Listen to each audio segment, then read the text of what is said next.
સ્થાનિક સ્વરાજ્યની ચૂંટણી પછી ભાજપ પ્રદેશ પ્રમુખ અંબાજીના પ્રવાસે પહોંચ્યા। મા અંબાના ચરણોમાં શીશ ઝુકાવી જગદીશ વિશ્વકર્માએ આશીર્વાદ મેળવ્યા। નિજ મંદિરમાં દર્શન કર્યા પછી ધજા ચડાવી અને ધન્યતા અનુભવી। મા અંબાના આશીર્વાદથી ભાજપને જીત મળી હોવાની જગદીશ વિશ્વકર્માએ વાત કરી। બંગાળમાં પણ ભાજપની સરકાર બનશે તેવો આશાવાદ વ્યક્ત કર્યો।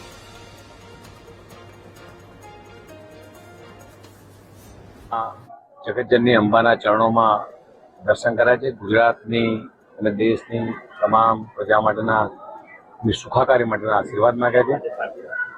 જે રીતે છેલ્લા 25-30 વર્ષથી ગુજરાતની જનતાએ અપાર પ્રેમ એ ભારતીય જનતા પાર્ટીને આપ્યો છે। જે રીતે વિકાસને જનસમર્થન આપ્યું છે।